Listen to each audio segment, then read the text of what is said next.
I have a story to tell you, and it's all about this amazing scrappy quilt. Oh my goodness. So Fallon from Sophia Quilts, one of my good friends, she sent me this quilt to keep. Well, not to keep, but I might keep it. We'll see. She sent it to me after buying it at an antique shop, and she asked me to do a lessons from an old quilt on it. And I love it. I want to keep it. It's so, so cool, especially with all the scrappy pieces. There's stitch and flip, there's crumbs, there's all kinds of stuff in this amazing quilt. This quilt measures 66 by 75, so it's nice and big and perfect to cuddle up in when I keep it. If I keep it, we'll see. In this collaboration, Fallon is making a project inspired by this amazing quilt, and I got to see the project, and it's amazing. It's amazing. So you need to check that out after watching this video. I'll make sure to put a link at the end, and there'll be a link in the description and in the comments, so you shouldn't have any problem finding it.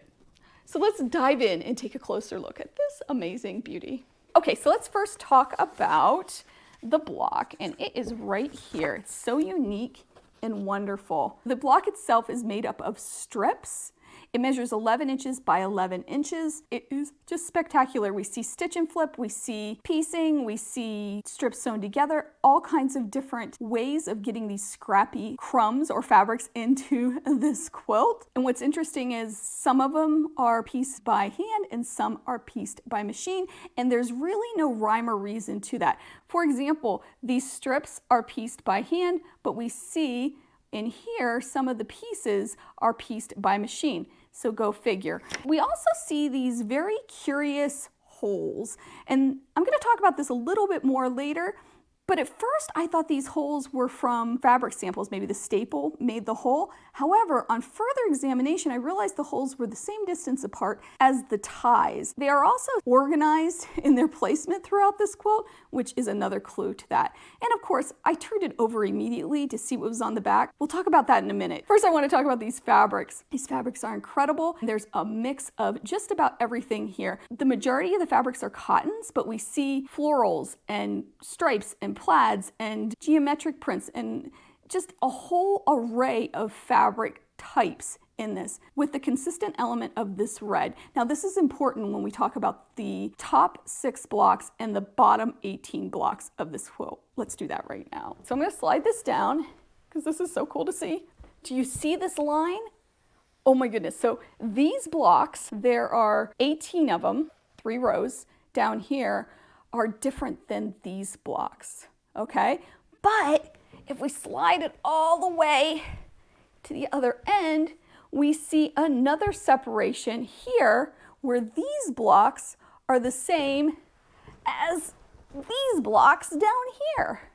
So the top and the bottom of the quilt are one set of blocks. There are actually 24, and the middle is another set that is actually 24. Not only is that really cool and just so neat, it almost gives this wonderful ombre effect, but the fabrics that are in the middle, 24, are different than the ones on the ends. Why? I want to know why. What happened? What is really interesting is the fabrics are very different, with the exception of a few, like this polka dot. So I think they were made at different times, but who made them? Was it one maker? Was it 2 makers? Was it one maker who put the project aside and decided to pull it back out? I don't know. Adding to this whole mystery is there are holes where the ties were in the darker portions of this quilt. So the top and the bottom of this quilt. So make of that what you will. We have the holes for the ties. Some ties were obviously removed. Maybe they came out, maybe the owner didn't feel you needed as many, maybe somebody started to take the ties out and change their mind. I don't know, but there are ties that are out of this quilt. Well, at least the quilt top. Very curious. When we look at the back, I'll talk more about that. One thing that they kept consistent is the red.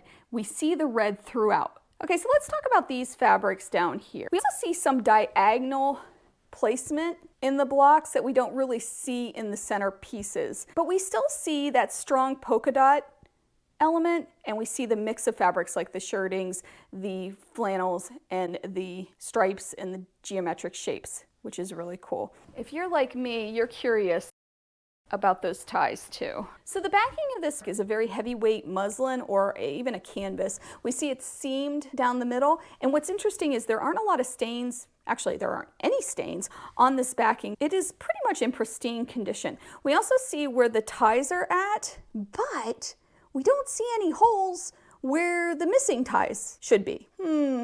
I'm thinking that's definitely a clue to this quilt and how it was made. I think this was put on later. I'm not positive, but I'm pretty sure it was. The batting inside here is definitely a polyester. I did a burn test on it and it definitely melted. So we know for sure it was constructed or put together, at least with the batting and backing, in probably the earliest mid-1960s. I think it's a little newer than that. That's definitely a good clue. So when you're looking at old quilts, look at that aspect.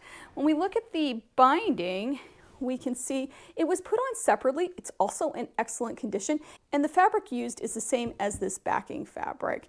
It's also a very wide binding, as you can see, and it's on the bias. Another very interesting aspect of this quilt. I guess it could be a different fabric, but definitely feels the same. Let's flip the quilt back around and take one last look at this beauty. I mean, there's just so much to look at. These fabrics are amazing.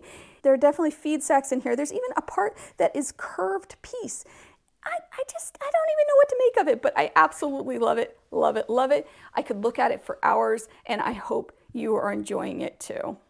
So the first and obvious lesson that we can take from this quilt is to use up your scraps. I mean, come on, this is so cool. So cool. And we all have a million little itty bitty pieces floating around. You can make a quilt, or you can make a project or something inspired by this. And if you are going to make a quilt like this, the second lesson we can learn is to use an anchor fabric like this maker did.